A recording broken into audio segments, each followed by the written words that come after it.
여러분 반갑습니다. 하재누리 행정학의 출제문제 해설 강의. 이 시간에는 지난 8월에 실시가 되었던 2024년도 9급 국회공무원 시험 출제문제를 가지고 여러분들과 함께 합니다. 국회 공무원 시험 같은 경우에는 문제가 상당히 좀 정선이 되어 있는 그러한 특징들을 보여준다. 이전에 이제 8급 해설을 할 때도 그런 말씀들을 드렸었는데, 지금 뭐 9급 시험 문제 같은 경우에도 예외는 아닙니다. 굉장히 깔끔하고, 좀 정선이 되어 있는 그러한 문제의 양식들을 보여주고 있고, 그리고 기본 내용을 정말 충실하게 이해했다라고 하면, 문제를 푸는데 그렇게 어려움이 없었을, 그런 문제가 또 올해 2024년도 문제의 특징이라고 하겠습니다. 뭐 작년 같은 경우에는 이런 게 있었어? 라고 생각할 수 있을 다소 조금 의외의 뭐 정말 새롭게 출제되는 시행되는 정책이라든지 정말 국회 내부의 상황들 이런 것들을 이제 문제화한 것들이 눈에 띄었었는데 이번에는 그런 문제들은 그렇게 두드러지지 않았어요. 굉장히 평이한 수준으로 문제가 출제가 되어서 국회 공무원을 준비하시는 뭐 수험생들도 물론 도움이 되겠지만 일반 행정직이라든지 다른 직렬에서 이제 행정학을 준비하시는 분들에게도 기본적인 내용을 어느 정도 내가 알고 있는가 하는 것들을 조금 살펴볼 수 있는 그런 가늠자 역할을 할 수 있을 만한 그러한 문제들이 이번에는 출제가 되었습니다. 그래서 뭐 오지선다형이라고 하는 특징은 있지만 그 오지선다형의 내용들 가운데서 그러니까 5개의 선택 지문 가운데에서 어떤 것이 정말 정답인가 하는 것들을 골라낼 수 있는 그러한 역량들 뭐 다른 직렬을 준비하시는 분들 같은 경우에 이제 사지선다형으로 시험을 보게 되는데 사지선다형보다 조금 이제 정답을 맞출 수 있는 확률은 조금 떨어지죠. 물리적인 확률은 좀 떨어지지만 보다 조금 더 정확하게 이 정답을 찾아낼 수 있는 그러한 역량들이 나한테 과연 있는가 하는 것들을 시험해보는 측면에서 이 시간 같이 해주시면 좋을 것 같습니다. 그리고 기본적인 내용들, 어느 정도 수준의 기본적인 내용들을 알아야 할 것인가 하는 것들을 알아보는 것도 필요할 것 같아요. 특히 이번 2024년도 시험 같은 경우에는 심화 내용이라든지 뭐 이런 것들은 거의 없었어요. 심화적인 내용들이나 좀 깊이 들어가서 우리가 살펴보게 되는 이론들 이런 것들은 거의 눈에 띄지 않았기 때문에 그냥 기본적인 수준에서 문제를 좀 충분하게 풀어냈다. 뭐 이렇게 생각이 됐다라고 하면 뭐 능히 뭐 90점 정도는 충분히 맞을 수 있을 그런 내용들이 아니었나라는 생각이 듭니다.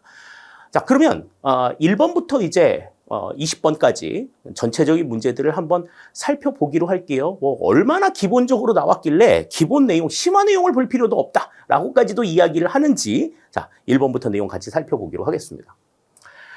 자, 허츠버그가 주장한 만족 요인으로만 구성된 것은 그랬습니다. 허츠버그가 주장한 내용이라 그러면은 이제 욕구 충족 요인 이원론이 있죠.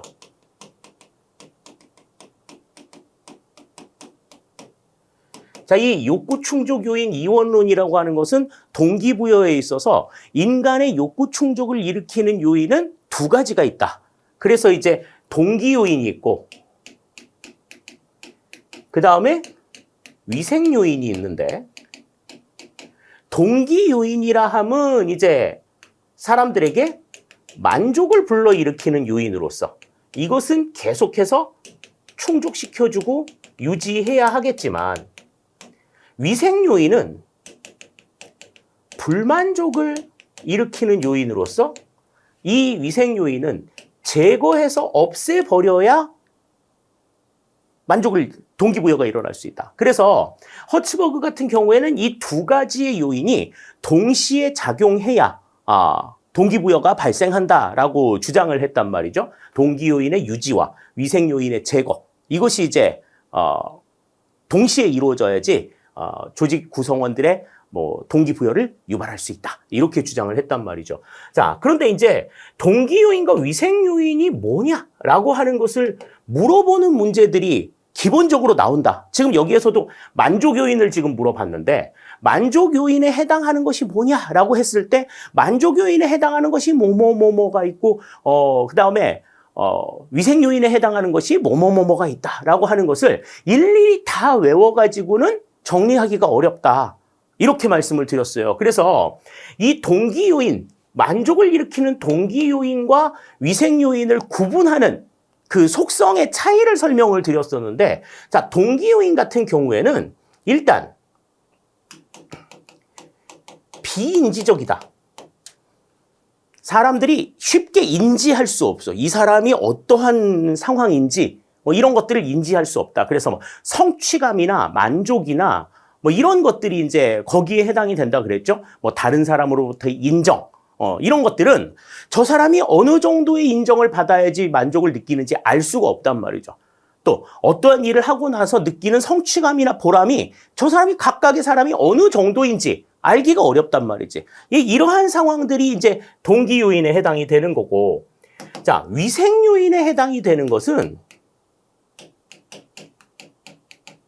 인지적인 성격을 가지고 있다. 딱 눈에 보고 아, 저 사람은 어떠한 상황이구나 라는 걸 알 수가 있는 그런 것들이죠. 그래서 뭐 대인관계라든지 감독의 방식이라든지 보수라든지 뭐 이런 것들은 사람들이 딱 봤을 때 아, 어떠한 방식으로 이루어지고 있구나 라고 하는 걸 생각할 수 있단 말이죠. 그래서 비인지적인 특성을 가지고 있는 이 동기 요인 같은 경우에는 비교가 불가능하지만, 인지적인 특성을 가지고 있는 이 위생 요인 같은 경우에는 비교가 가능하다. 인간의 모든 불만족, 인간의 모든 불행은 비교에서 나온다라고도 설명을 드렸었는데, 자, 그러면 이 같은 특징들을 바탕으로 해서 지금 내용들을 좀 살펴볼게요. 만족 요인으로만 구성이 된 것을 찾아봐라 그랬으니까, 자, 만족 요인에 해당이 되는 것들을 이제 선지에서 한번 찾아보도록 할까요? 자, 1번부터 봅니다. 1번은 발전. 어느 정도 발전이 되는가 하는 것들은 알기가 어려워. 이거는 만족 요인에 해당이 됩니다. 근데 보수는 너 연봉 얼마 받아? 다 알 수 있죠. 그러니까 이거는 위생 요인에 해당이 되고, 성장도 발전이나 성장이나 다 그 말이 그 말 아닌가? 자, 아무튼 자, 발전과 성장 똑같이 인지하기 어려운 상황들입니다. 그러니까 1번은 지금 보수가 지금 해당이 되지 않기 때문에 1번은 정답이 아닌 것 같고요. 다음 2번 감독 방식 같은 경우에는 대표적인 위생 요인이에요. 다음에 승진도 마찬가지지. 승진을 해가지고 얻게 되는 내 뭐 어떤 만족이라든지 이런 것들, 다른 애들은 벌써 막 짧은 시간에 어디까지 올라가는데 나는 지금 어디에 올라가고, 뭐 승진 자체로 인한 만족 다를 수 있단 말이지. 그러나 책임감 같은 경우에는 만족 요인에 해당이 된다. 그러니까 지금 2번은 책임감만 만족 요인에 해당이 된다. 이렇게 볼 수가 있겠어요. 자, 다음 3번. 자, 일단 성장이 있습니다. 그 다음에 성취감, 인정감. 그런데 성취감이라고 하는 것은 내가 뭔가를 이루고 나서 느끼는 어떤 만족, 보람, 이런 것들을 이야기하는 거고, 인정감이라고 하는 것은 다른 사람으로부터 인정을 받는 그러한 느낌, 요것들을 이야기하죠. 그렇기 때문에 지금 3번은 전부 다 만족 요인에 해당이 되는 내용이 될 것 같아요. 자, 다음 4번 봅니다. 4번은 보수, 승진, 대인관계. 지금 보수, 승진 다 위생 요인이고, 대인관계 역시도 위생 요인에 해당이 된다. 그러니까 지금 4번은 전부 다 위생 요인에 해당이 되는 것들이겠고, 다음에 5번. 자, 성취감 있었고, 책임감 있었고, 자, 두 개는 만족 요인에 해당이 되는데 작업 조건은 위생 요인에 해당이 된다. 이렇게 볼 수가 있겠습니다. 따라서 만족 요인으로만 구성이 된 것은 여기서는 3번이 정답이 되는 걸 알 수가 있어요. 그러니까 지금 동기 요인과 위생 요인이 가지고 있는 차이점. 동기 요인 같은 경우에는 이제 비교가 불가능하다라고 하는 성질. 요걸 생각하셔야 되고, 위생 요인 같은 경우에는 인지적이기 때문에 비교가 가능하다. 그러니까 지금 여기 나와 있는 보수, 감독, 승진, 대인관계, 작업 조건 이런 것들은 전부 다 비교가 가능한 요소들이다라고 하는 걸 생각하셔야 됩니다. 그러니까 일일이 각각의 내용들이 어디에 해당이 되는가 이런 것들을 생각하기 이전에 동기 요인과 위생 요인이 가지고 있는 속성을 정리하신다고 하면 지금 이런 문제들은 어렵지 않게 풀 수가 있는 게 되는 거죠. 따라서 1번의 정답은 3번이 된다. 이렇게 우리 볼 수 있겠습니다. 자, 다음 2번입니다.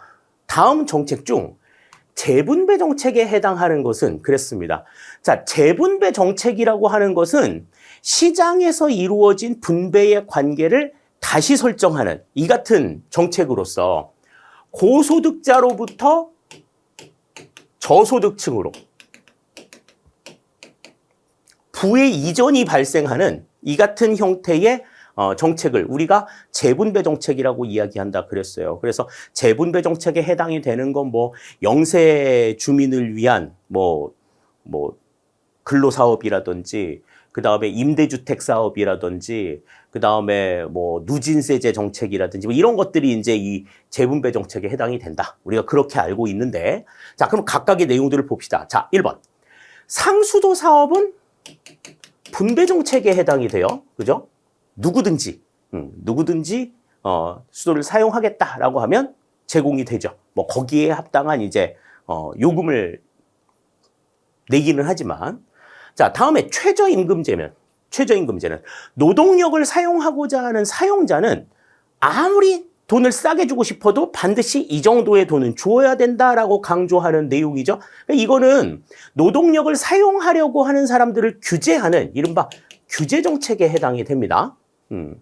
2024년도 최저임금은 시간당 9,860원, 2025년도에 최저임금은 시간당 1,030원으로 결정이 되어 있죠. 그러니까 정해져 있는 그 시급 이상을 반드시 주어야 한다라고 하는 거니까 이건 규제 정책에 해당이 된다. 이렇게 볼 수 있겠습니다. 다음 세 번째, 연구개발 사업. 연구개발 사업이라고 하는 것은 뭐 필요하다라고 하면 어떠한 연구든지 어떠한 개발이든지 전부 다 할 수 있는 내용이니 이것도 영역에 상관없이 이루어지는 거니까 분배 정책에 해당이 되는 내용이겠고 누진세 제도는 아까 예시에도 말씀을 드렸지만 이거는 재분배 정책에 해당이 되는 내용이 되겠죠. 다음 다섯 번째, 농민에 대한 보조금. 농민에 대한 보조금은 이제 농민이라면 누구한테나 여건이 되는 자격 요건을 갖추고 있으면 누구에게나 보조를 해주는 거니까 이것 역시도 분배 정책에 해당이 된다. 이렇게 우리 볼 수 있겠습니다. 따라서 재분배 정책에 해당하는 내용은 여기서는 4번이 정답이 된다. 이렇게 우리 볼 수가 있겠어요. 그러니까 분배 정책, 규제 정책, 재분배 정책 또는 뭐 구성 정책, 뭐 로위가 분류한 이 기본적인 정책의 유형 구분은 여러분들이 확실하게 그 의미를 좀 알아두실 필요가 있다 하는 것 다시 한번 강조를 드립니다. 다음 3번입니다. 자, 조직 내 분업의 원리에 대한 설명으로 옳지 않은 것은 그랬어요. 자, 분업이라고 하는 것은 업무 전체를 다 파악하지 않아도 된다는 거죠. 나에게 주어진, 내 앞에 주어진 임무만 수행하면 된다 하는 것을 강조하는 내용입니다. 자, 거기에 대한 내용으로 옳지 않은 것을 고르래요. 1번 봅니다. 전문화의 원리와 관련성이 있다. 그렇죠. 그러니까 나한테 딱 주어져 있는 그 업무만 전문적으로 행하는 상황이기 때문에 전문화 원리와 관련이 있습니다. 다음 2번. 귤릭이 제시한 포스트 코브는 분업의 원리를 적용한 예이다. 그랬는데 자, 우리가 그 귤릭이 제시했던 이 포스트 코브 같은 경우에는 누구의 업무라고 이야기를 했었어요. 이거는 조직 내에서 최고 관리자가 수행해야 될 업무다. 이렇게 이야기를 했죠. 그럼 최고 관리자는 이 포스트 코브를 하는 거고 다음에 그 다른 사람들은 이 일은 담당하지 않는 거지. 그러니까 최고 관리자만이 포스트 코브를 하는 거니까 분업의 원리를 적용했다고 볼 수 있는 거죠. 2번도 맞는 이야기가 되겠습니다.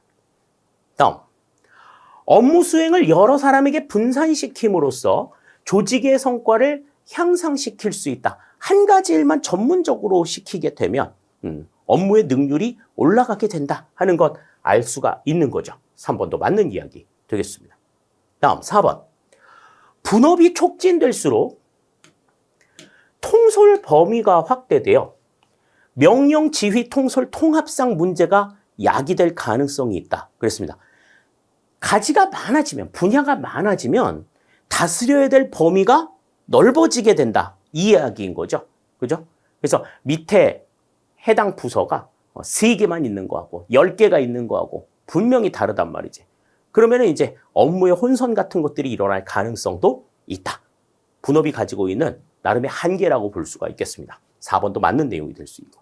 자, 그러면 1, 2, 3, 4번 다 맞는 내용이니까 5번이 지금 틀린 내용이 될 텐데.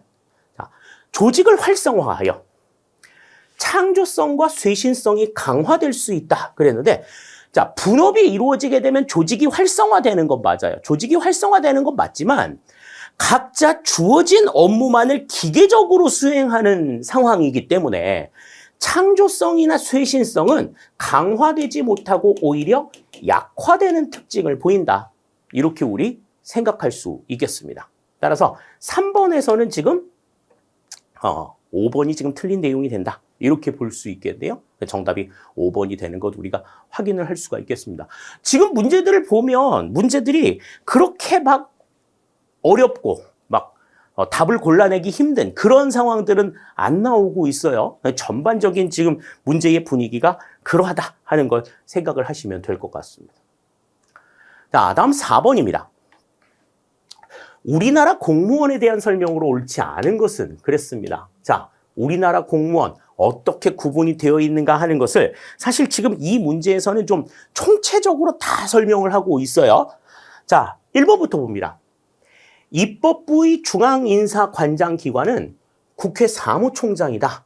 그랬습니다. 중앙인사관장기관에 대해서 우리가 설명을 드렸었어요. 그래서 입법부는 국회 사무총장, 사법부는 법원행정처장, 행정부는 인사혁신처장, 다음에 각각의 독립기관들, 중앙선거관리위원회나 헌법재판소 같은 독립기관들 같은 경우에는 각 독립기관의 사무처장이 이제 중앙인사관장기관이니까 지금 이걸 국회직 시험이니까 이제 입법부를 물어봤겠지. 입법부의 중앙인사관장기관은 국회 사무총장이다. 맞는 얘기가 되겠고요. 다음. 특정직 공무원은 경력직 공무원으로 법관, 검사, 군인, 군무원 등이 포함된다. 그렇죠? 예. 특정직 공무원에 해당이 된다. 맞는 이야기가 됩니다. 다음 3번. 별정직 공무원은 보직 관리, 신분 보장 등에 관해 일반직 공무원의 기준이 반드시 적용되지는 않는다. 그랬는데 맞는 얘기죠. 그러니까 임용 절차도 일반직 공무원하고는 다른 기준이 적용이 되고, 그죠? 또 해임과 관련해서도 해임과 퇴직이나 해임과 면직과 관련해서도 일반직 공무원과 다른 상황들이기 때문에 신분 보장도 별정직 공무원은 일반직 공무원보다는 좀 다소 약한 그런 특징들을 가지고 있다. 3번도 맞는 이야기가 되겠습니다. 다음 4번. 임기제 공무원은 임기가 정해져 있는 공무원으로 경력직 공무원에 포함되지 않는다. 그랬는데 자, 임기제 공무원은 임기가 정해져 있는 공무원이다. 요거는 맞아요. 요거는 맞는데 자, 임기가 정해져 있을 뿐이지 그 업무의 분야와 관련해서는 이건 임기하고는 좀 다른 문제잖아요. 그러니까 시간 선택제 공무원이나 임기제 공무원 같이 이렇게 근무 시간이나 임기가 결정이 되어 있는 상황들 이런 것들하고 내가 업무를 어떤 분야에서 하느냐 경력직 공무원이나 특수경력직 공무원은 그러한 어떠한 자격을 가지고서 일을 하느냐 하는 것은 근무 시간이나 근무 기간과는 관련이 없는 내용이란 말이죠. 그러니까 임기가 정해져 있지만 경력직 공무원에 해당이 되는 게 임기제 공무원이다. 이렇게 볼 수 있습니다. 일반적인 업무들을 사용하는 사람들이니까 지금 이 임기제 공무원은 경력직 공무원에 포함이 됩니다. 4번이 지금 맞지 않는 내용이 되겠고요. 다음 5번. 정무직 공무원에는 임명할 때 국회나 지방의회의 동의가 필요한 공무원 또는 선거로 취임한 공무원 등이 해당된다. 그러니까 선출직 공무원이나 임명할 때 국회 동의가 필요한 장관이나 국무총리, 대법원장 이런 사람들이 이제 다 정무직 공무원에 해당이 된다라고 말씀을 드렸죠.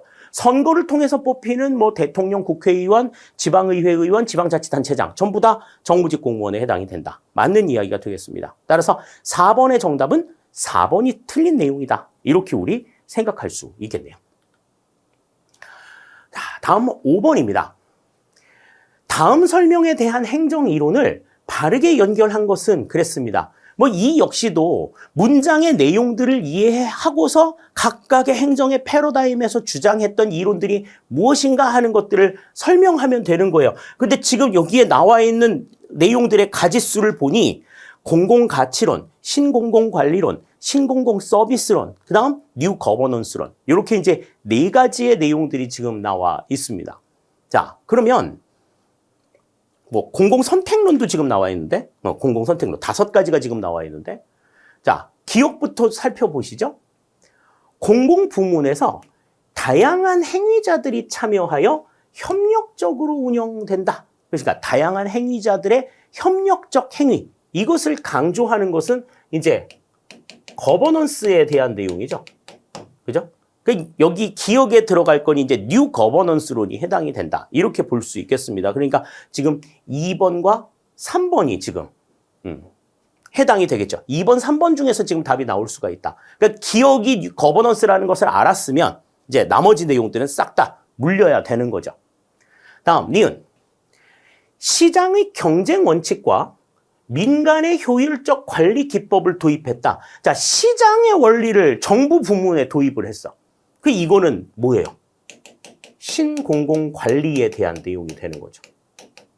MPN과 관련된 내용이니까 지금 2번, 3번 중에 신공공관리론이 들어가 있는 요 2번이, 니은이 지금 3번 하나만 지금 맞는 이야기가 되는 거예요. 자, 마지막.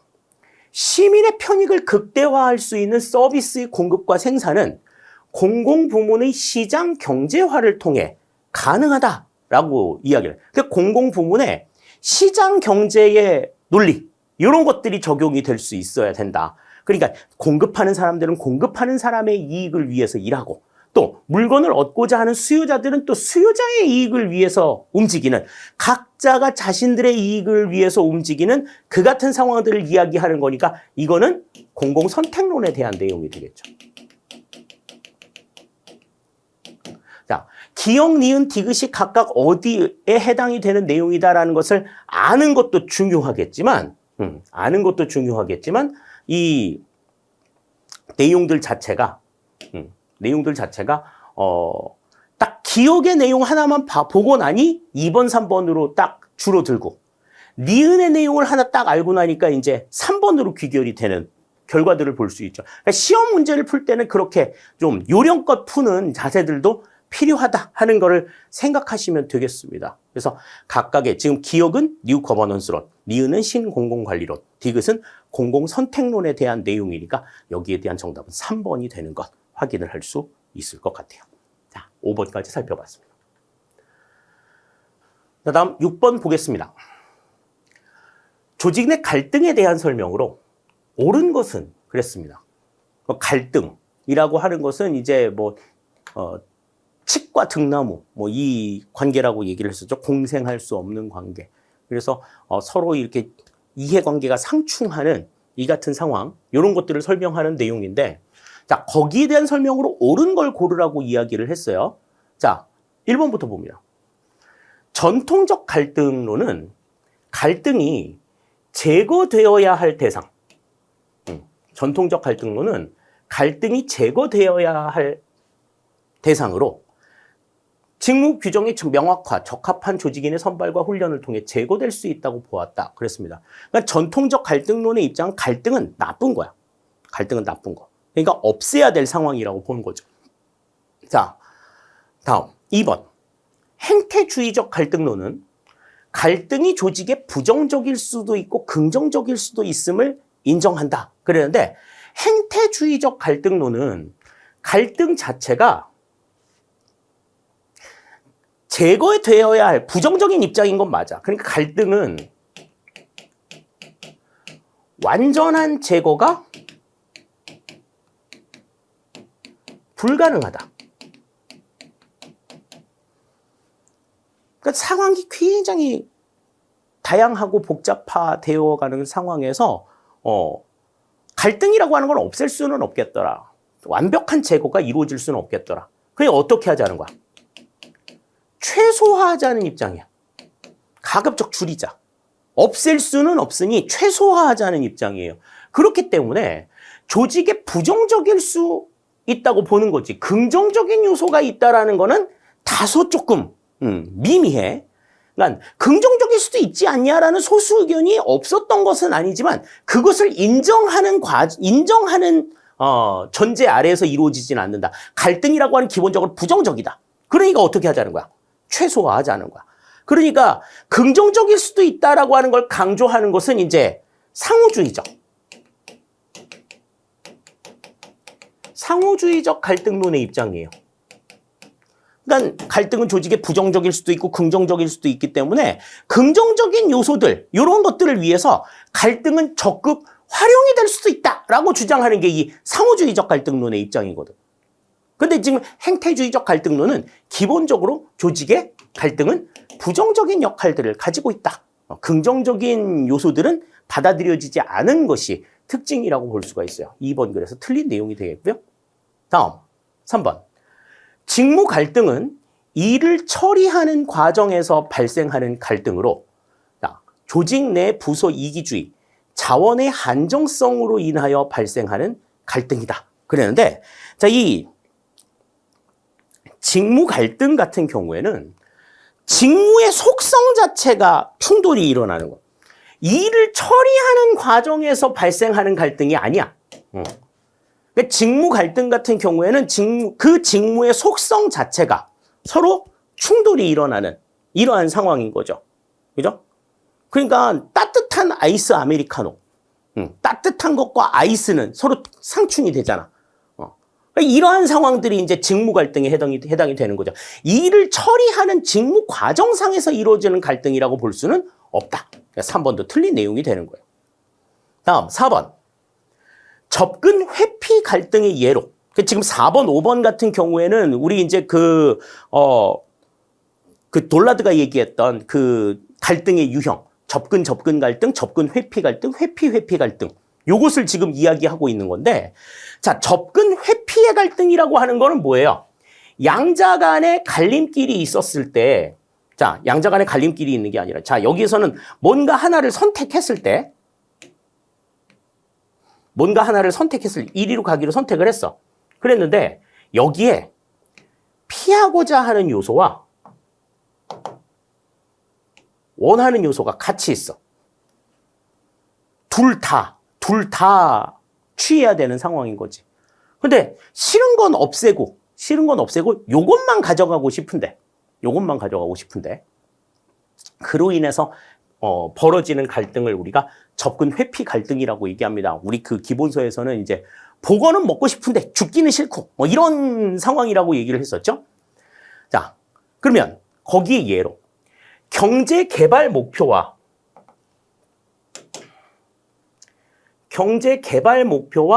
환경 보존의 목표를 동시에 달성하고자 하지만 지금 경제 개발과 환경 보존은 둘 다 취하고 싶은 거죠. 둘 다 취하고 싶은 건데 경제 개발과 환경 보존 둘 다 취할 수가 없어. 그로 인해서 상충이 발생해서 의사결정이 어려움에 있는 경우, 이러한 경우를 우리는 뭐라고 얘기해요? 이건 접근 회피 갈등이 아니라 접근 갈등이지. 짜장면도 먹고 싶고 짬뽕도 먹고 싶은데 둘 다 먹을 수는 없어. 하나만 골라야 돼. 아씨, 어느 걸 고르지? 이렇게 생각하는 갈등이 바로 접근 갈등인 거죠. 그러니까 이거는 접근 회피의 갈등이 예라고 볼 수가 없는 거야. 다음, 접근 갈등의 예로, 자, 대외 경제 개방성 확대를 통한 긍정적 목표를 달성하는 과정에서 경제 안정성의 목표가 저해되는 경우에 발생하는 갈등이다. 그러니까 지금 이거는 대외 경제 개방성 확대라고 하는 긍정적인 측면들을 이루려고 하다 보니 어떤 문제가 나타나는 거야? 경제 안정성의 목표가 저해되는 상황이 나타나더라. 그러니까 이거는 좀 피했으면 좋겠고 대외 경제 개방성 확대만 이루었으면 좋겠어. 이러한 상황이니 이거는 뭐에 해당이 되는 거예요? 접근 갈등의 예가 아니라 접근 회피 갈등의 예가 된다. 이렇게 우리가 볼 수 있는 거죠. 따라서 지금 6번에서는 지금 1번 하나만 지금 맞는 내용이 되는 거고 나머지 2, 3, 4, 5번은 전부 다 틀린 내용이 된다. 이렇게 우리 볼 수 있겠습니다. 따라서 지금 6번의 정답은 1번이 된다. 이렇게 우리 생각을 할 수 있겠어요.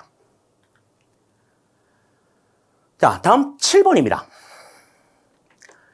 특별지방행정기관에 관한 설명으로 옳지 않은 것은 그랬습니다. 우리 이제 정부 조직을 이야기할 때도 그랬고, 특히 이제 지방행정을 이야기할 때, 이 특별지방행정기관에 대한 이야기가 나왔었는데, 이거는 지방 업무를 담당하는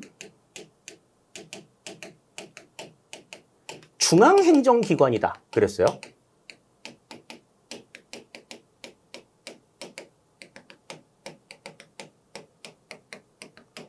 자, 지방 업무를 담당하는 중앙행정기관이어서 이제 대표적인 게 이제 지방청이 여기에 해당이 된다. 그렇게 말씀을 드렸죠. 지방병무청, 지방산림청, 지방국세청, 지방 조달청, 이런 것들이 이제 이 특별지방행정기관에 해당이 된다. 그랬었는데, 자, 거기에 대한 설명으로 옳지 않은 것을 골라라 그랬습니다. 자, 1번. 지방고용노동청, 세관, 지방병무청, 우체국 등이 이에 해당한다. 그렇죠. 전체적인 업무를 하는 데 있어서 지역으로 나누어져 있는 이 같은 상황이니까 1번 맞는 내용이 되겠어요. 다음 2번. 국가의 사무를 집행하기 위해 중앙부처에서 설치한 일선 집행기관으로 맞는 얘기죠. 고유의 법인격 및 자치권을 가지고 있다. 그랬는데 지방청이 고유의 법인격이나 자치권을 가지고 있다고 하면은 이 중앙부처와 다른 생각을 할 수도 있어야 되는데 지금 이 특별지방행정기관은 중앙행정부처가 시킨 일만 한단 말이죠. 왜? 고유의 법인격이나 자치권을 가지고 있지 않기 때문에 그렇습니다. 가지고 있지 않기 때문에 그러하다. 2번 틀린 내용이 되는 거죠. 그러니까 고유의 법인격이나 자치권을 가지고 있는 건 이제 지방자치단체에 해당이 되는 내용이고 특별지방행정기관은 고유의 법인격이나 자치권을 가지고 있지 않다 하는 점이 이제 일반 지방행정기관, 지방자치단체와 다른 점이다 이렇게 볼 수가 있겠습니다. 자, 다음 3번. 법률로 정한 경우를 제외하고는 대통령령으로 정하는 바에 따라 설치된다. 맞는 내용이고 또 중앙부처의 행정기관이므로 중앙부처 소속 직원이 근무한다. 그렇죠. 다음 5번. 주민들이 직접 통제와 참여가 용이하지 않고 책임 확보도 어려워 책임 행정이 결여될 수 있다. 중앙행정기관이기 때문에 주민들이 이래라 저래라 이렇게 이야기할 수 없단 말이죠. 반면에 이제 지방자치단체 같은 경우에는 주민들이 의회도 단체장도 구성을 한 상황이기 때문에 주민들이 직접 통제나 참여가 상대적으로 용이하다. 이렇게 볼 수 있겠습니다. 따라서 7번의 정답은 여기서는 2번 하나 틀린 내용이 되는 거고 나머지는 전부 다 맞는 내용이 된다. 이렇게 우리 생각할 수 있겠어요. 자, 다음 8번 보겠습니다. 다음은 비용 편익 분석에 관한 내용이다. 비용 편익 분석에 대한 내용이다. 빈칸에 들어갈 단어로 옳은 것은 그랬어요. 그래서 기역과 니은과 디귿 이렇게 이제 세 가지가 나와 있는데 자, 내용을 일단 볼게요. 자, 비용 편익 분석은 주어진 비용으로 최대의 편익을 얻거나 일정한 수준의 편익을 얻기 위하여 최소한의 비용을 투입할 수 있는 대안을 찾아내는 분석 기법이다. 이거는 이제 뭐예요?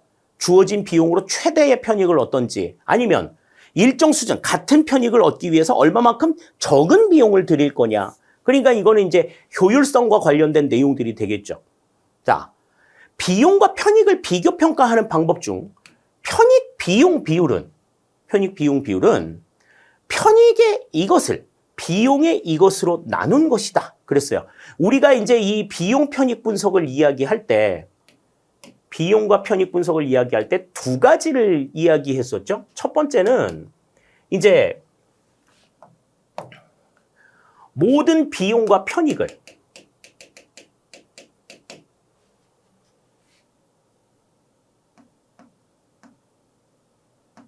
자, 모든 비용과 편익을 화폐 가치로 환산한다. 이게 특징이었고 두 번째로는 이 비용 편익 분석을 할 때 이 화폐 가치로 환산을 하게 되면 환산이 된 화폐 가치는 계속해서 변동이 일어나잖아요. 그렇기 때문에 어떤 상황이라고 그랬어? 미래의 가치를 현재 가치로 변환한다. 그래서 앞으로 30년 뒤, 50년 뒤에 일어날 상황들을 지금 연구하는 시점, 분석하는 시점에 화폐 가치로 변환해가지고 똑같이 분석을 한다. 그래서 이 같은 변환을 이루기 위해서 할인율이라고 하는 게 필요하다. 이렇게 말씀을 드렸어요. 그러니까 지금 여기에서는 비용 편익 분석에서는 현재 가치만 있는 거야. 현재 가치. 무슨 뭐 미래 가치가 있고, 지금 여기 보면 미래 가치, 현재 가치가 있는데, 미래 가치라는 거는 존재를 할 수가 없어. 분석을 할 때는 전부 다 현재 가치로만 분석이 이루어지기 때문에, 미래 가치는 일단 다 뺐어야 돼. 미래 가치라는 얘기가 나왔다 그러면 다 빼고 봐야 된다. 자, 그러면 일단 남아있는 게 이제 2번하고 5번이죠.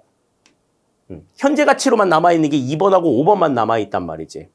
자, 그러면 기억과 니은에 들어가야 될 내용은 전부 다 현재 가치가 되는 겁니다. 미래 가치라는 말은 있을 수가 없어. 왜냐하면 미래 가치를 현재 가치로 변환했기 때문에 다. 자, 그러면 편익 비용 비율이 디귿보다 큰 대안은 일단 경제성이 있는 것으로 판단이 된다. 그랬는데 편익과 비용이, 자, 편익 비용 비율이라고 하는 거는 이제 편익 나누기 비용이었죠. 그죠? 이게 이제 비용 편익 비율이었단 말이지. 그러면 우리가 이제 통상적으로 합리적인 경제 행위다라고 하면 편익과 비용을 생각했을 때 뭐가 더 커야 돼? 편익이 훨씬 더 큰 상황이어야 된단 말이죠. 자, 그러면 편익이 비용보다 큰 상황이 되려고 하면 지금 이 편익 비용 비율은 얼마가 돼야 되는 거야? 당연히 1보다 큰 상황이 되어야 되겠지. 이 상황이 되려면. 그러니까 지금 여기에 들어갈 수 있는 편익 비용 비율이 1보다 큰 대안은 일단 경제성이 있는 것으로 판단이 된다. 그러니까 지금 여기에서는 1이 나와야 되는 거죠. 그죠? 그러니까 지금 1이라고 지금 각각의 내용들을 모두 만족시키고 있는 상황들은 여기서는 5번밖에 없다. 이렇게 우리 볼 수가 있는 겁니다. 그러니까 지금 이 8번 문제도 되게 복잡한 것처럼 보여지고 있지만 비용 편익 분석을 이야기하고 있지만 사실 물어보고 있는 거는 편익 비용 비율 하나밖에 없어. 편익 비용 비율은 편익의 현재 가치를 비용의 현재 가치로 나눈 거다. 이렇게 우리가 생각을 할 수 있다. 그러니까 우리가 그냥 단순하게 이걸 편익 비용이라고만 이야기할 수 있는 이유는 전부 다 미래 가치를 현재 가치로 변환했기 때문에 어디엔 미래 가치가 들어가고 어디엔 현재 가치가 들어간다. 이런 생각을 할 필요가 없다라고 뭐 기본 시간에도 말씀을 드렸잖아요. 그죠? 그러니까 모두 다 현재 가치란 말이죠. 그러니까 미래 가치라는 말이 전부 다 빠져야지 맞는 이야기가 된다. 그래서 8번의 정답은 5번이 된다. 이렇게 우리 생각할 수 있겠습니다. 자, 다음 9번입니다. 파킨슨의 법칙에 대한 설명으로 옳지 않은 것은 그랬어요. 뭐 이 파킨슨의 법칙이라고 하는 거는 우리가 뭐 동형 모의고사 풀면서도 얘기가 많이 나왔고 예상 문제 풀면서도 얘기가 나왔었고, 자, 어떤 내용이에요? 어떤 내용? 행정 수요와 관계없이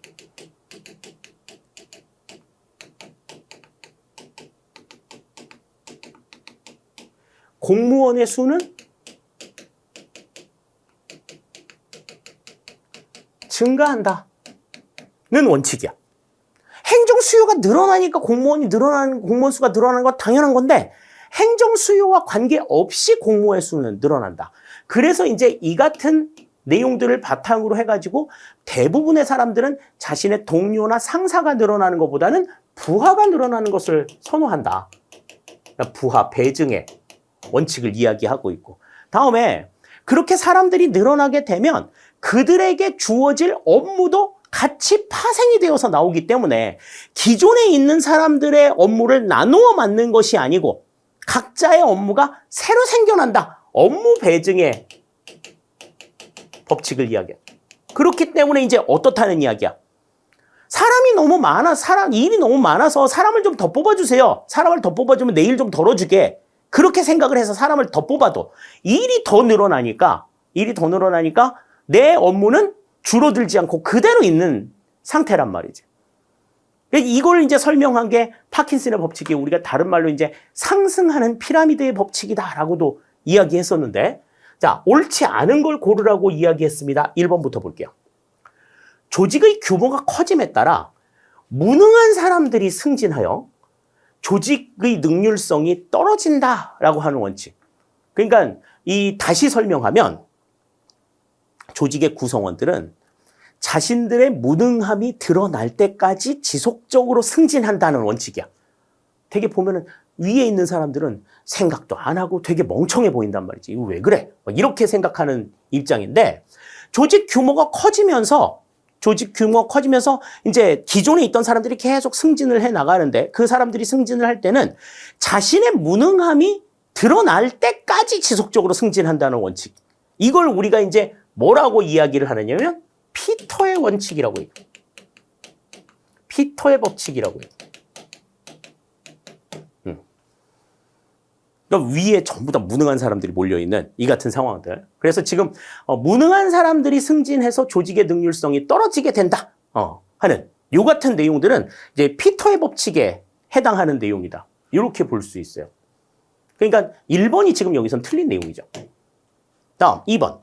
업무 배증의 법칙과 부하 배증의 법칙을 내용으로 한다. 그렇죠? 부하 배증, 업무 배증을 내용으로 하죠. 다음 3번.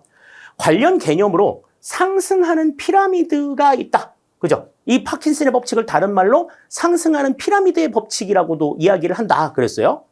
다음 4번. 주로 관료제와 공공조직의 비효율성을 설명하는데 사용한다. 맞는 얘기죠.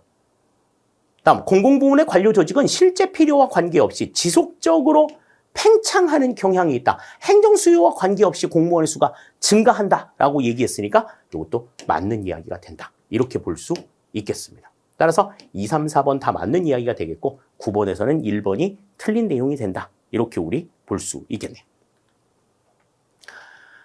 자, 다음 10번 보겠습니다. 국가공무원법에서 규정하고 있는 징계에 대한 설명으로 옳지 않은 것은 그랬습니다. 자, 국가공무원법에서 징계로 규정하고 있는 내용은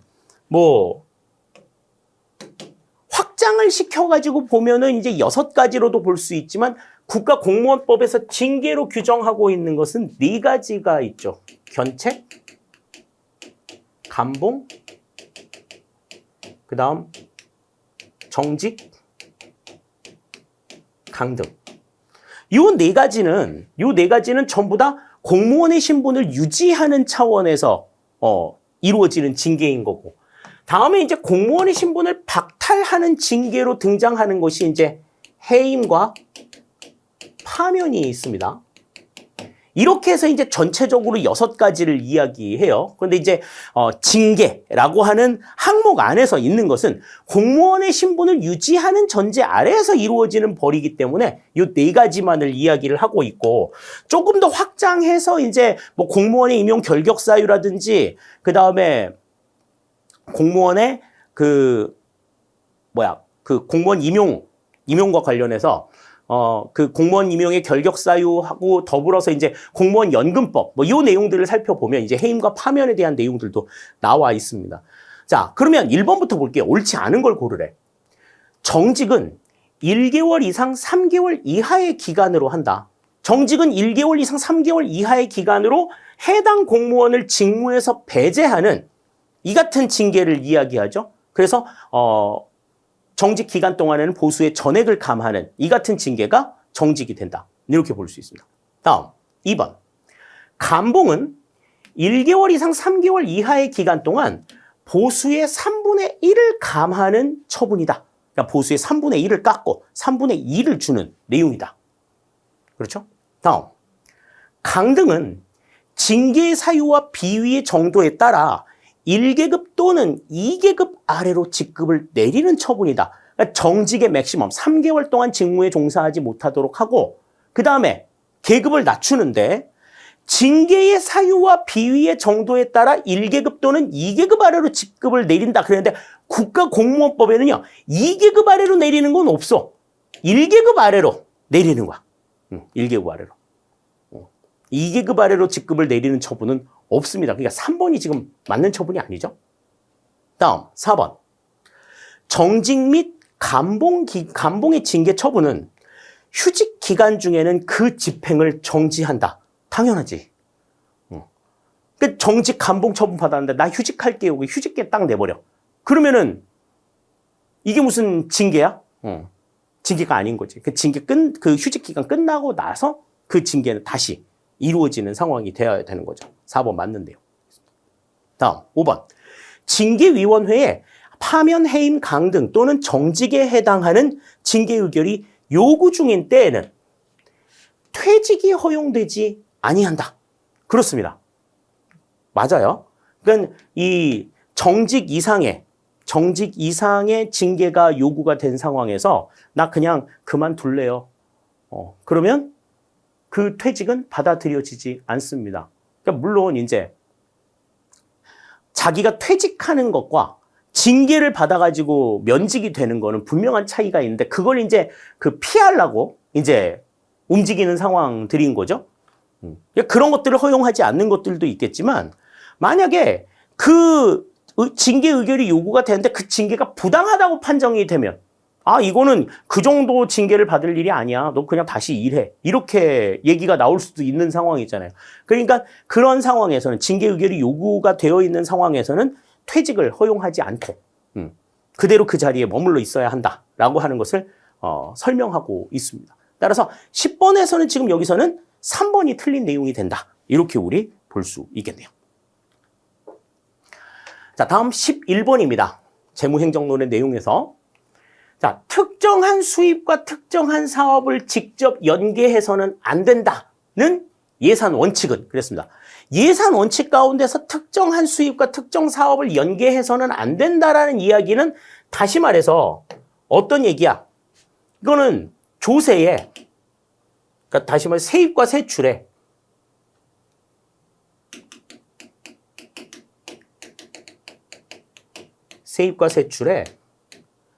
목적이 있어서는 안 된다.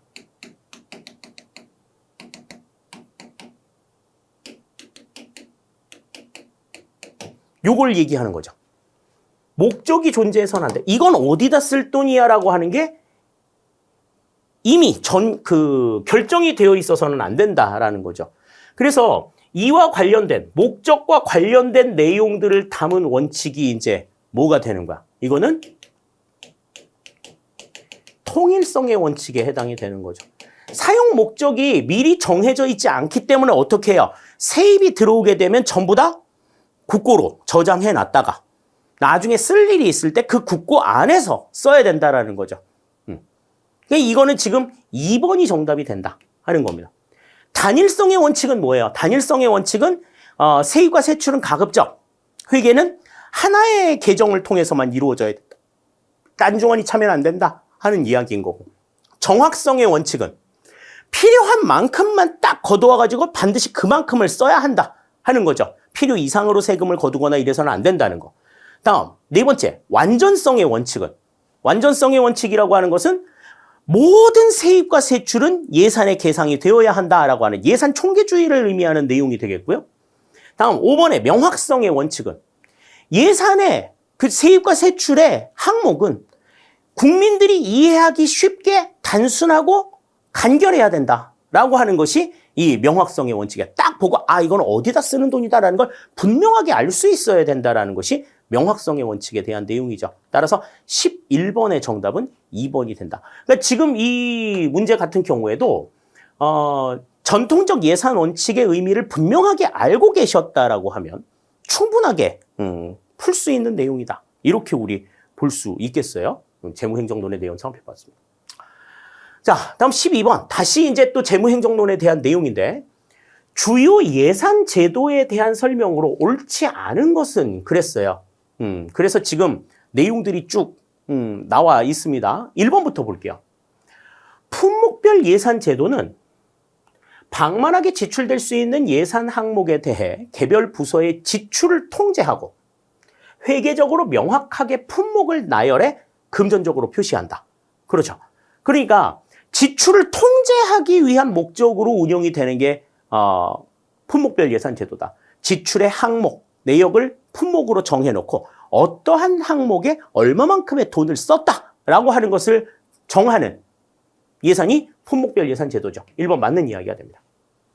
다음 2번 영기준 예산 제도는 모든 지출 제안서를 0점 기준에서 검토하고, 그러니까 0점 기준이라고 하는 것은 그냥 현재 시점, 예산 편성 시점 기준이에요.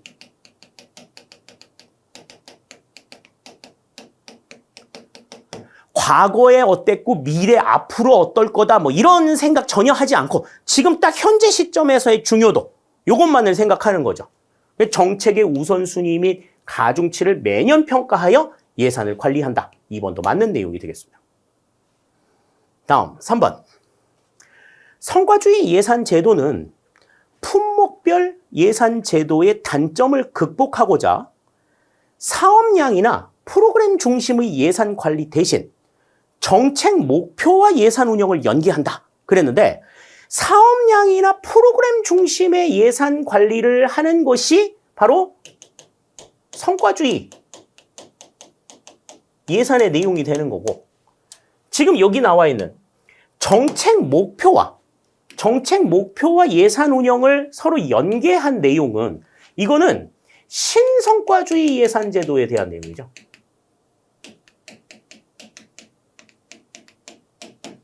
그러니까 지금 여기에서 나와 있는 것은 지금 성과주의 예산 제도라고 할 얘기가 아니라 이거는 신성과주의 예산 제도라고 이야기를 해야 맞는 이야기가 되는 겁니다. 3번은 그래서 이제 틀린 내용이 된다. 이렇게 볼 수가 있겠어요. 다음 4번. 계획예산 제도는 중장기적 전략 계획에 따라 예산이 일관성 있게 관리될 수 있도록 하는 것을 목표로 하며 하향식 접근법을 선택하여 자원 배분 권한의 집권화를 추구한다. 그렇죠. 중장기적 전략 계획에 따라서 예산을 관리하는 내용이야. 계획과 사업 예산이 시스템적으로 연결이 되어 있는 그러한 상황이죠. 그런데 이제 이거는 그 전략 계획을 수립하는 계층들이 전부 다 조직의 최고 관리층이기 때문에 예산에 대해서 의견을 제시할 수 있는 것들도 그들에게 한정이 되어 있어서 자원 배분 권한의 집권화가 이루어질 수 있다. 조직 전체의 의견을 물을 수 없다라고 하는 것이 다소 조금 문제가 된다. 그 얘기 했었어요. 자, 다음 5번. 결과지향적 예산 제도는 신성과주의 예산을 얘기합니다. 정책 사업의 목표, 결과, 그리고 재원을 모두 연계해 예산을 성과에 대한 계약으로 활용하며 재정사업 담당자들에게 재원 배분과 관련해 더 많은 권한을 준다. 정책 목표와 결과, 재원을 연계시킨대. 그러니까 정책 목표와 예산 운영을 연계한다라고 하는 앞의 내용과 맥을 같이 하는 상황이라고 볼 수가 있겠죠. 따라서 지금 12번에서는 옳지 않은 걸 골라라 그러면 여기서는 3번이 틀린 내용이 된다. 이렇게 볼 수가 있겠습니다. 그러니까 예산 제도에 대한 의미를 뭐 정확하게 알고 있다라고 쭉 찾는 데는 어려움이 없는 문제인데 지금 내용들이 굉장히 길게 서술형으로 나와 있기 때문에 이 부분을 골라내는 것이 그렇게 쉽지만은 않았을 것 같은 그런 느낌들이 있어요. 하지만 잘 정리해 두셔야 됩니다. 네. 12번의 정답 3번이 되겠어요. 다음 13번입니다. 민간 위탁에 대한 설명으로 옳지 않은 것은 그랬습니다. 자, 민간 위탁이라고 하는 건 뭐야? 민간 위탁은 민간에게 맡기는 거죠. 그러니까 내가 할 수 있는 일을 민간에게 맡기는 거야. 그러니까 뭐 안에서 할 수가 없던지 더 잘하는 사람이 밖에 있던지 그러면 이제 밖에다가 맡기는 거죠. 그래서 이제 뭐 능률성이나 효율성을 조금 더 높이기 위한 그러한 방편인 건데 거기에 대한 설명으로 옳지 않은 걸 골라라 그랬습니다. 자, 1번. 민간 위탁은 공공 서비스 수준 개선, 전문 기술과 지식 활용 등의 목적으로 추진되기도 한다. 그러니까 수준을 개선하고 전문 기술이나 지식을 활용하기 위해서 그러한 지식을 가지고 있는 민간에게 맡기는 거야. 1번 맞는 이야기가 되고. 다음 2번. 민간 위탁은 정부 혁신의 주요한 수단으로 추진되기도 한다. 그러니까 능률성이나 효율성을 함으로써 정부 혁신을 이루어 나가자 하는 수단으로 활용이 되는 거죠. 다음 3번. 자조 활동은 정부의 서비스 생산 업무를 대체하기보다는 보조하는 성격을 갖는다. 그러니까 자조 활동이라고 하는 건 뭐였어요? 생산자와 공급자, 그러니까 서비스를 제공하는 사람과 서비스의 혜택을 받는 사람이 같은 집단에 소속이 되어 있는 상황이다. 그래서 무슨 지역 자율방범대나 지역 의용소방대 이런 것들이 이제 자조 활동의 대표적인 예라고 볼 수가 있는데, 이들은 경찰의 업무나 소방 업무를 지원하는 역할들을 하는 거지, 그들이 대신 경찰 대신에 자율방범대가 도둑을 때려잡고, 그 다음에 의용소방대가 소방관을 대신해서 불을 끄고 이런 거 하는 게 아니란 말이죠. 그냥 그들이 업무를 할 수 있도록 주변 정리를 한다든지, 또 그러한 상황들이 경찰들이 업무에 투입이 되는 상황들을 미연에 방지할 수 있도록, 예방할 수 있도록 활동을 하는 이러한 상황들이기 때문에 그들의 업무를 보조하는 성격을 갖는다. 이렇게 봐야 맞는 내용이 되겠습니다. 자, 다음 4번. 계급제보다는 직위분류제에서 민간위탁이 상대적으로 활발하게 이루어진다. 그러니까 직위분류제에서 민간위탁이 상대적으로 활발하게 이루어진다 그랬는데, 자, 우리 그 직위분류제와 계급제를 구분하는 내용들 설명을 드렸어요. 전부 다 자격과 조건을 걸고 있는데, 자격과 조건을 어떠한 자격, 그 다음에 어떤 역량, 이런 것들, 역량이라고 표시를 해볼까? 능력. 전부 다 자격과 능력을 요구를 하고 있는데, 이제 계급제 같은 경우에는, 계급제는 사람을 중심으로 해서 그 사람이 갖고 있는 자격과 능력을 파악한 다음에 그 사람에게 맞는 직무를 허용하는 직무를 부여하는 이 같은 상황이 계급제인 거고, 직위분류제는 직무를 조사해서 그 직무가 요구하는 자격이나 능력이 무엇인지 파악해가지고 거기에 그것을 갖춘 사람을 뽑는 이 같은 상황이 직위분류제란 말이죠. 그러면 지금 직위분류제 같은 경우에는 그 직무가 어떠한 속성을 가지고 있는지를 전부 다 파악해가지고 그 직무에 부합한 사람을 뽑았기 때문에 조직 내에서 업무를 다 처리할 수 있어. 밖에다가 부탁하거나 이럴 수 있는 상황이 아니란 말이에요. 그 직무에 부합한 사람을 뽑았기 때문에. 그런데 계급제 같은 경우에는 안에 들어와 있는 사람이 너 뭐 잘해? 라고 물어봐가지고 그 사람에게 맞는 직무를 부여한 상황이기 때문에 이 직무의 성과는 이 사람의 역량의 수준을 벗어날 수가 없어. 그러니까 그거보다 더 잘하는 사람이 있으면 밖에다가 시킬 수도 있는 거죠. 그렇기 때문에 지금 이 민간 위탁이라고 하는 거는 직위분류제보다는 계급제에서 훨씬 더 활발하게 이루어질 수 있다. 이렇게 볼 수 있는 거야. 요것만 놓고 생각하면, 사람을 기준으로 하고 있고 직무를 기준으로 한다, 요것만 생각하게 되면 이거 맞는 얘기 아니야? 이렇게도 생각할 수 있어. 그런데 사람의 자격이나 능력을 바탕으로 해서 그 사람에게 맞는 직무를 주고, 특히 직위분류제는 직무를 파악해가지고 그 직무에 필요한 자격이나 능력을 파악해서 그 자격이나 능력을 갖춘 사람을 뽑는 내용이기 때문에 지금 이 직위분류제 입장에서는 조직 내에서 모든 문제가 해결이 돼.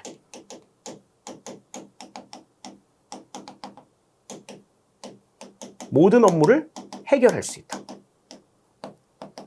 그리고 그 결과도 되게 좋아. 왜? 필요한 능력을 갖춘 사람을 데리고 와가지고 시키는 거니까. 그런데 지금 이 계급제 같은 경우에는 이 직무의 성과는 이 사람의 역량을 벗어날 수가 없어. 근데 먼저 이 사람의 역량을 보고서 사람을 끌어온 게 아니기 때문에 더 나은 성과를 내기 위해서는 어떻게 해야 돼요? 민간 위탁을 시킬 수도 있다.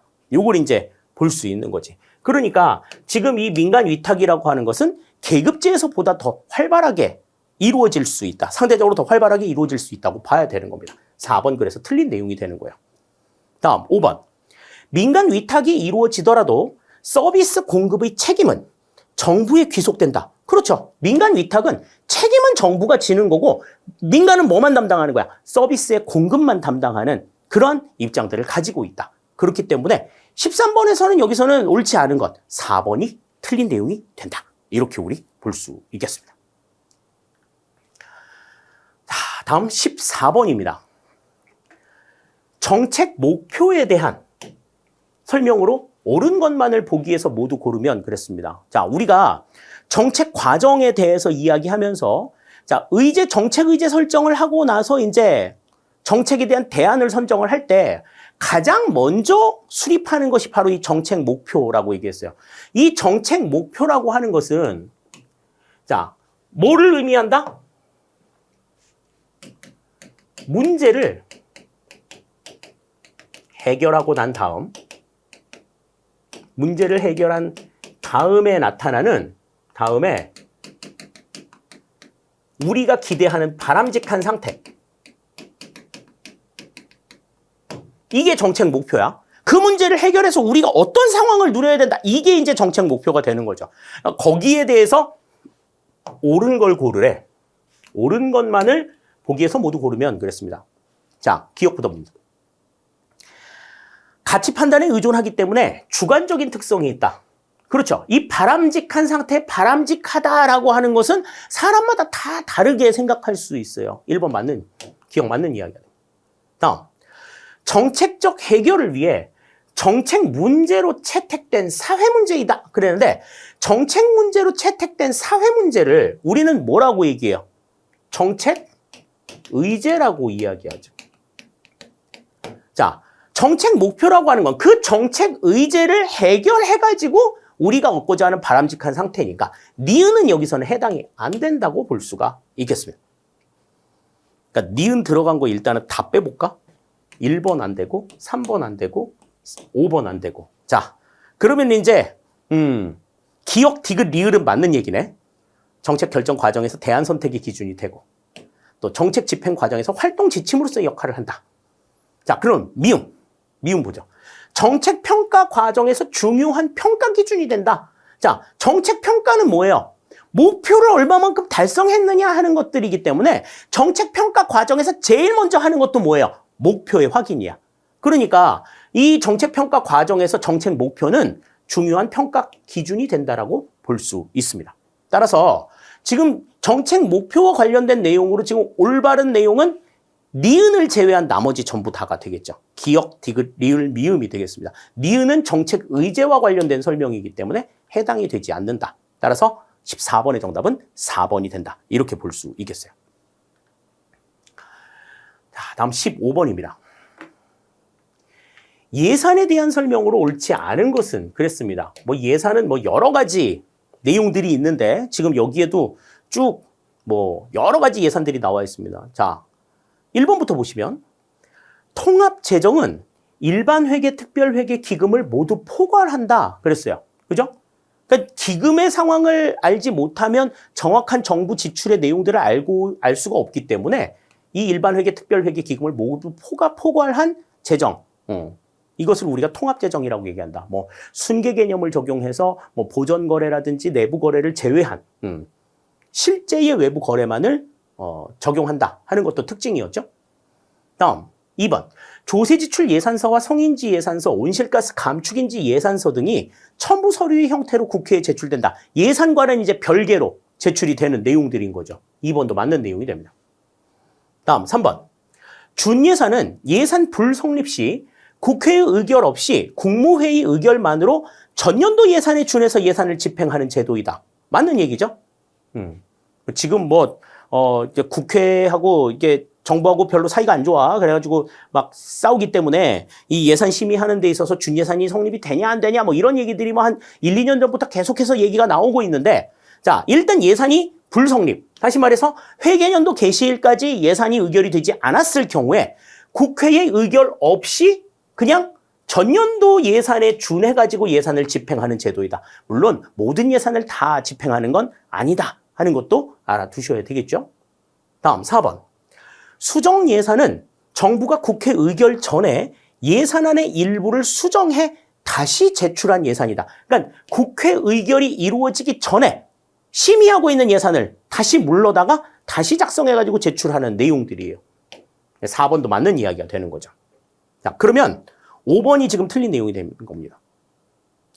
기금과 특별회계는 남은 자금을 다음 연도에 적립한다는 측면에서 일반 회계와 구별한다. 2월이 된다는 얘기지. 그게 지금 이거는 남은 자금을 다음 연도에 적립한다라고 하는 거는 이거는 한정성의 원칙의 예외가 되는 거잖아요.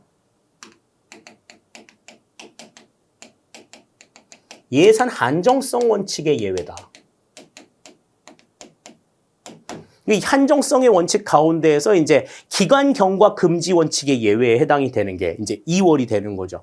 그런데 기금 같은 경우에는 기금은 우리가 이제 예산을 이야기할 때 기금은 예산의 단일성의 원칙, 통일성의 원칙, 그 다음에 완전성의 원칙의 예외다.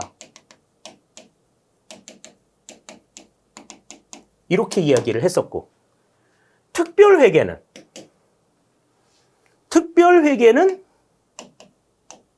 예산의 단일성의 원칙과 통일성의 원칙의 예외라고 이야기를 했죠. 그렇기 때문에 지금 한정성의 원칙을 언급한 내용이 없어. 둘 다 어느 것도 한정성의 원칙의 예외에 해당이 되지 않는다. 그렇기 때문에 일반 회계와 구별이 되는 데 있어서 한정성의 원칙은 적용이 되지 않으니까 5번의 내용이 지금 여기선 틀린 내용이 된다. 이렇게 볼 수가 있겠습니다. 따라서 15번의 정답은 5번이 된다. 이렇게 볼 수가 있어요. 그러니까 일반 회계의 원칙과 그러니까 일반 회계와 기금 특별 회계가 구분이 되는 건 사실인데 어떤 측면에서 구분이 되느냐 하는 것들은 분명하게 좀 구분을 해 두실 필요가 있다 하는 거죠. 15번 살펴봤습니다. 자, 다음 16번입니다. 지방의회에 대한 설명으로 옳지 않은 것은 그랬습니다. 지방의회와 관련된 여러 가지 이야기들이 나와 있고, 특히 이제 이 지방의회나 지방자치단체 같은 경우에는 지방자치법이 이제 전부 개정이 되면서 이제 새롭게 우리가 좀 이해해야 되는 측면들이 있어요. 그 부분들을 좀 살펴보면 좋을 것 같은데, 자, 1번. 재적의원 5분의 1 이상의 출석으로 개의한다. 개의한다는 건 뭐예요? 회의를 여는 것. 회의를 열려고 하면 지방의회 재적의원 5분의 1 이상의 출석이어야 한다. 그랬는데 우리 지방자치법 63조에 보면 이 지방의회의 회의 개의는 5분의 1이 아니라 재적의원 5분의 1이 아니라 3분의 1 이상이 출석해서 3분의 1 이상의 출석으로 개의한다. 이렇게 되어 있어요. 1번 지금 틀린 내용이 돼요. 자, 다음. 의장은 의결에서 표결권을 가진다. 의장도 표결권을 갖습니다. 우리나라는 뭐 캐스팅 보트 뭐 이런 거 없어. 자, 다음 3번. 지방의회 사무직원에 대한 인사권자는 지방의회 의장이다. 사무직원에 대한 인사권. 지방의회 의장이 갖는다. 맞는 이야기가 되겠고. 다음 4번. 의원의 의정활동을 지원하기 위하여 지방 공무원으로 정책 지원 전문 인력을 둘 수 있다. 요거는 이제 지방자치법 41조에 이제 새롭게 신설이 된 내용이에요. 그래서 지금은 이제 전체 의원의 지방의회 의원의 2분의 1 규모로 전체 의원 수의 2분의 1 규모로 정책 지원 전문 인력, 우리가 이제 다른 말로 정책 지원관을 둘 수 있죠. 정책 지원관을 둘 수 있다. 다음 4번, 5번. 다음 재적의원 4분의 1 이상의 발의와 재적의원 과반수의 찬성으로 의장과 부의장을 불신임할 수 있다. 그러니까 불신임하는 거, 의장단을 불신임할 수는 있어요. 의원들이. 네. 그래서 단체장을 불신임할 수는 없지만 의장단은 불신임할 수는 있다. 5번은 그래서 맞는 내용이 되겠습니다. 따라서 16번에는 지금 1번이 틀린 내용이 된다 하는 것 생각할 수 있겠네요. 다음 17번입니다. 사이먼의 제한된 합리성의 주요 개념에 해당하지 않는 것은 그랬습니다. 자, 이 제한된 합리성이라고 하는 건 뭐예요? 완벽한, 그러니까 결과의 극대화를 추구하는 것이 아니라 그냥 이게 현실적으로 어려우니까 그냥 만족할 만한 수준에서 그냥 그치는 상황들인 거지. 그러니까 만족할 만한 수준에서 그친다. 만족화. 맞는 이야기가 되겠고. 두 번째, 최적화는 이거는 가장 나은, 가장 좋은 대안을 선정하는 거예요. 가장 좋은 대안을 선정하는 거니까 이거는 제한된 합리성이 아니라 이거는 그냥 합리성에 대한 내용이지. 일반적인 합리성에 대한 내용인 거야. 그러니까 이 일반적인 합리성을 바탕으로 해가지고 최적화를 이루는 것이 불가능하기 때문에 어떻다라는 거야. 만족할 만한 수준에서 그냥 결과값을 그치자라고 하는 것이 이제 제한된 합리성을 바탕으로 한 정책 결정에 있어서 만족 모형 이런 것들이 이제 해당이 되는 거죠. 그러면 이렇게 합리성을 제한할 수밖에 없는 원인은 뭐예요?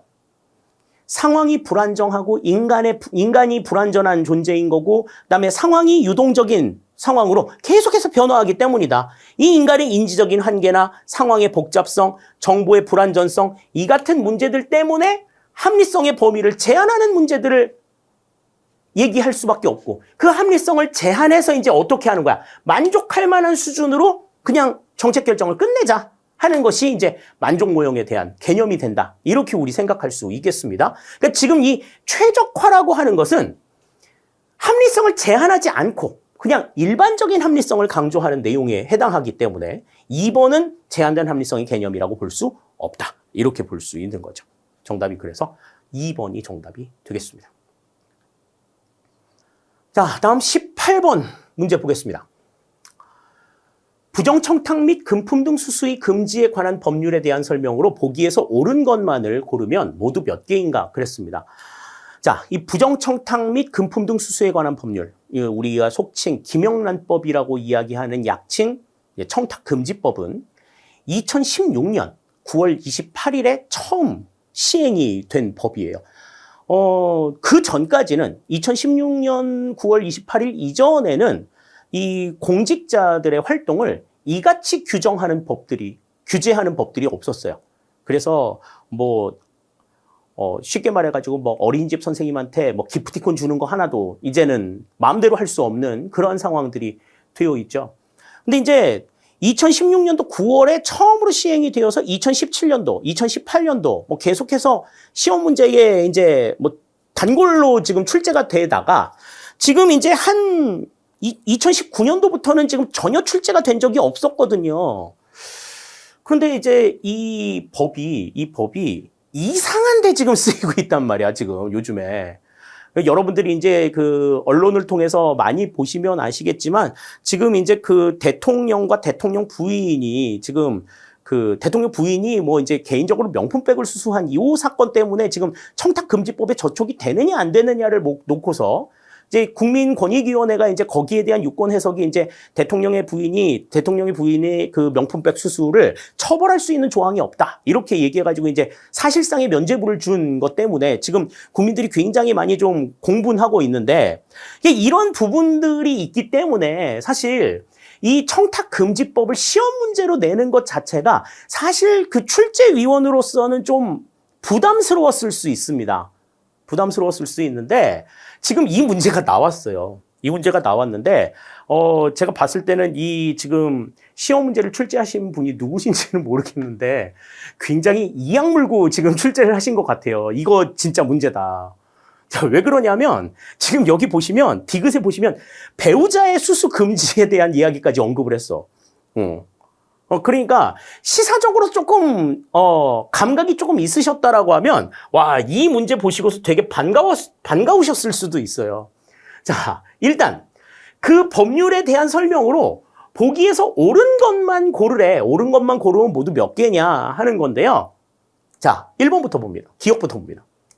공직자 등은 직무 관련 여부 및 기부, 후원, 증여 등 그 명목에 관계없이, 그러니까 직무 관련 여부에 관계없이 동일인으로부터 1회에 100만 원 또는 매 회계연도에 300만 원을 초과하는 금품 등을 받거나 요구 또는 약속해서는 아니 된다. 그랬어요.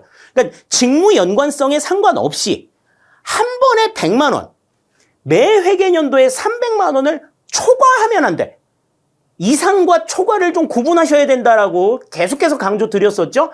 그러니까 100만 원, 한 방에 100만 원까지는 받을 수 있어. 한 회계연도에 300만 원까지는 받을 수 있어. 그러나 100만 1원을 받으면 안 되고 300만 1원을 받으면 안 되는 거죠. 그래서 금품 등을 받거나 요구해서는 아니 된다. 기억은 맞는 이야기예요. 다음, 니은.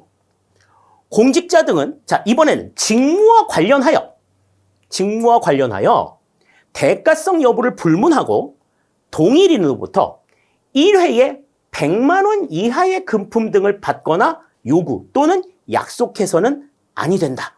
그랬습니다.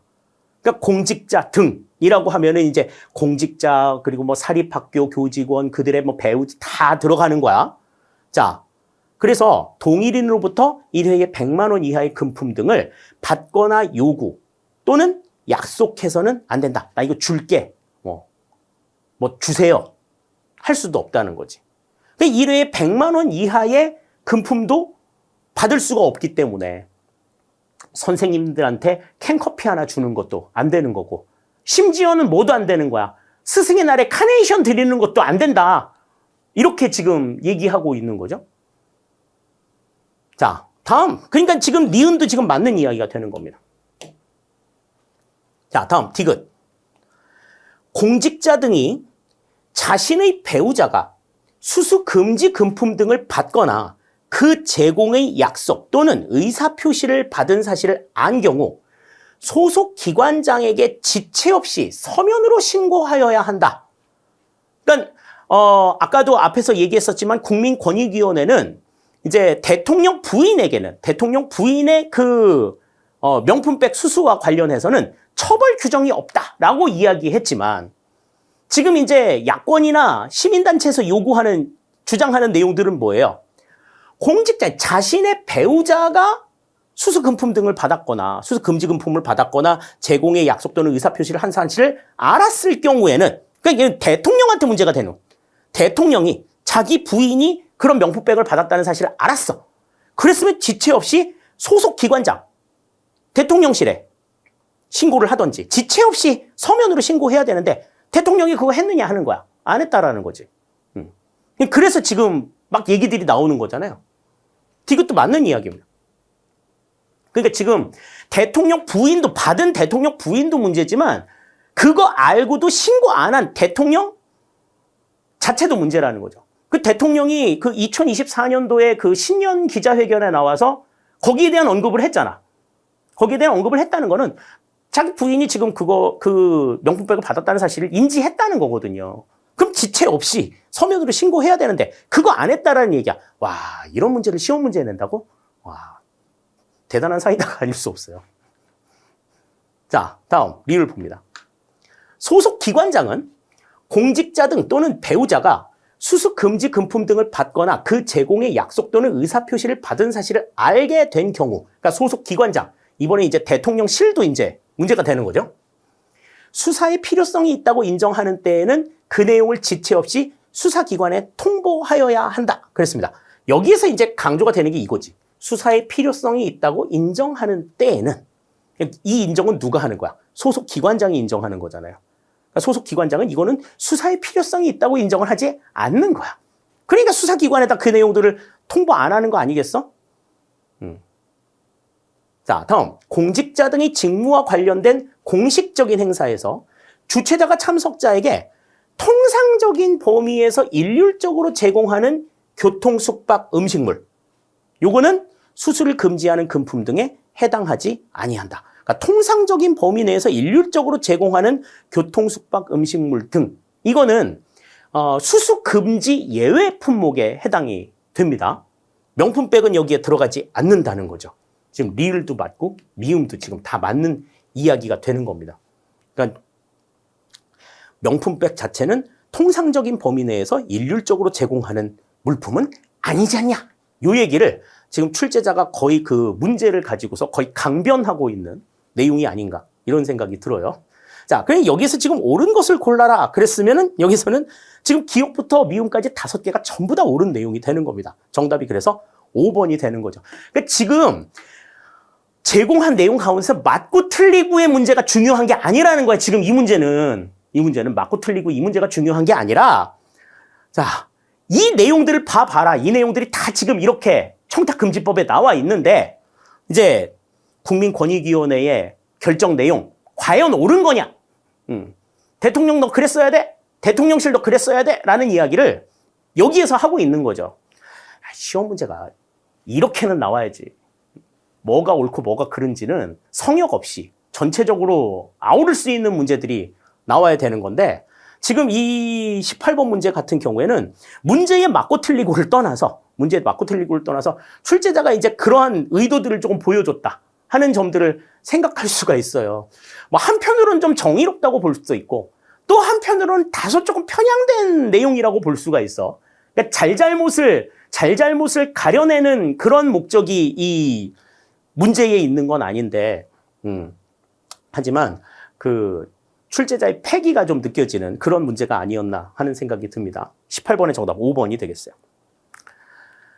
자, 다음 19번 보겠습니다. 지방 재정에 대한 설명으로 옳지 않은 것은 그랬습니다.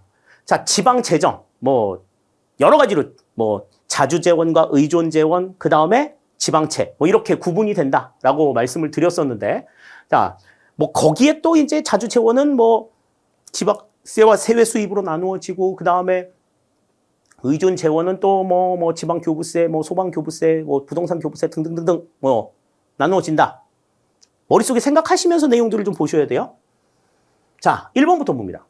지방교부세와 국고보조금은 의존재원이다. 그렇죠. 자주재원은 아니고 의존재원에 해당합니다. 1번 맞는 이야기. 다음, 지방세 중 보통세와 지방교부세는 일반재원이다. 그랬는데 자, 일반재원이라고 하는 건 어떤 거예요? 일반재원은 내 지갑에 들어와서 내가 마음대로 쓸 수 있는 돈이야. 내 지갑에 들어와서. 그게 뭐 내가 벌었든 누구로부터 받았든 상관없이 내가 임의로 쓸 수 있는, 사용할 수 있는 돈들이에요. 그러니까 지방세 중 보통세와 지방교부세는 일반 재원이다. 맞습니다. 맞아요. 물론 이제 지방세에는 보통세와 목적세가 있는데 목적세도 일반 재원에 들어가. 자, 그러니까 보통세에만 해당이 되는 건 아니라는 거죠. 자, 다음 3번. 조정교부금은 국가가 지방자치단체 간 재정 격차를 해소하기 위한 재정조정제도이다. 그랬는데 이거는 조정교부금이 아니라 지방교부세에 해당이 되는 설명이죠. 조정교부금은 뭐야? 조정교부금은 광역자치단체가 기초자치단체 간 재정격차를 해소하기 위해서 실시하는 재정조정제도예요. 그러니까 이 조정교부금이라고 하는 거는 지방자치단체 안에서 이루어지는 재정조정을 이야기하는 내용이지. 국가가, 중앙정부가 지방자치단체 간의 재정격차를 조정하기 위한 목적은 아니다. 그건 지방교부세에 해당이 된다. 이렇게 보시면 되겠습니다. 자, 다음 4번. 자치구와 시군 간에 귀속되는 지방세 세목에는 차이가 있다. 자치구세가 있고 시군 간에 귀속이 되는 건 이제 시군세가 있죠. 거기에는 차이가 있지. 자치구세에는 뭐가 있어요? 등록면허세와 재산세 2개밖에 없어. 다음 시군세에는 주민세, 그 다음 지방소득세, 그 다음 재산세, 그 다음에 자동차세, 담배소비세 이렇게 5개가 있죠. 차이가 있단 말이지. 차이가 있어요. 다음 세외 수입은 지방세와 달리 수익자 부담 원리가 적용되는 경우가 많다. 그렇죠. 세외 수입은 이용한 만큼의 대가를 지불하는 거니까 수익자 부담 원리가 적용이 된다. 이렇게 볼 수가 있겠습니다. 19번의 정답은 여기선 3번이 틀린 내용이 된다. 이렇게 볼 수가 있어요. 자치구와 시군 간에 귀속되는 지방세 세목과는 차이가 있다라는 요 4번의 내용도 약간 조금 지금 현재 정책에 대한 반대, 뭐 이런 것들, 김포시를 서울시에 편입하고자 하는 그러한 움직임들이, 논란들이 있었잖아요. 그냥 거기에 대해서 조금 경종을 울리는 메시지가 아닌가, 이런 생각이 살짝 드네요. 자, 19번의 정답 3번이 되겠습니다. 다음 20번입니다. 시장 실패가 발생하는 원인으로 옳지 않은 것은 그랬습니다. 뭐 시장 실패의 원인을 우리가 이제 쭉 파악해서 알고 있는 내용들이 있습니다. 그래서 지금 보기의 내용을 보시면 자연 독점, 그 다음에 불완전한 경쟁, 그 다음에 공공재의 존재, 다음 외부 경제, 외부 경제나 외부 효과를 지금 이야기하고 있는 거죠. 다음 정보의 비대칭성, 전부 다 시장 실패의 원인이었어. 전부 다 시장 실패의 원인이었기 때문에 옳지 않은 것을 고르는 것이 상대적으로 조금 쉽지는 않았을 것 같습니다. 자, 1번부터 볼게요. 규모의 경제로 인한 자연 독점이 발생하면 시장 실패가 발생할 수밖에 없겠죠. 1번은 맞는 내용입니다. 다음, 불완전한 경쟁에 의한 시장의 비효율성 발생. 자연 독점도 이 불완전한 경쟁의 한 일종에 해당이 된다라고 설명을 드렸었어요. 2번도 맞는 내용이 됩니다. 다음, 비배제성과 비경합성의 특성을 가진 공공재의 존재. 이 같은 공공재는 시장에서 공급을 안 하려고 하기 때문에 시장 실패의 원인이 될 수밖에 없는 거고. 다음, 외부 경제에 의한 편익의 과다 공급과 외부 불경제에 의한 손해의 과소 공급. 자, 편익이 많이 공급이 되는 게 좋아? 적게 공급이 되는 게 좋아? 편익은 많이 생산이 될수록 좋지 않겠어요? 손해가 많이 발생하는 게 좋아? 적게 발생하는 게 좋아? 적게 발생하는 게 좋지. 자, 그런데 시장에서 그 부분을 컨트롤 못 한단 말이죠. 편익이 주어진 만큼 충분하게 얻어질 수 있도록 해야 되는데 외부 경제에 의해 가지고 편익이 과다 공급이 되는 상황들은 이제 조금 장려를 해야 될 상황들인 거고, 불경제에 의해서 손해가 발생을 했다 그러면 그 손해를 줄여야 되잖아요. 그러니까 편익이 과다 공급이 아니라 과소 공급이 되면 안 되니까 과소 공급이 됐을 경우에 보조금이나 장려금 같은 거 줘가지고 편익이 조금 더 많이 공급이 될 수 있도록 정부가 나서야 된다라는 거고, 손해 같은 게 필요 이상으로 과다 공급이 되게 되면 문제가 되니까 손해가 발생하는 요인들을 없애야 된다라는 거지. 그러니까 지금 이 외부 효과 같은 경우에는 외부 효과로 인해 가지고 편익과 손해가 좀 적게 많이 이렇게 발생하는 이 같은 상황들을 조정해야 된다라고 하는 입장인 거예요. 그러니까 시장 실패가 발생하는 원인으로 지금 여기에서는 잘못된 설명인 거야.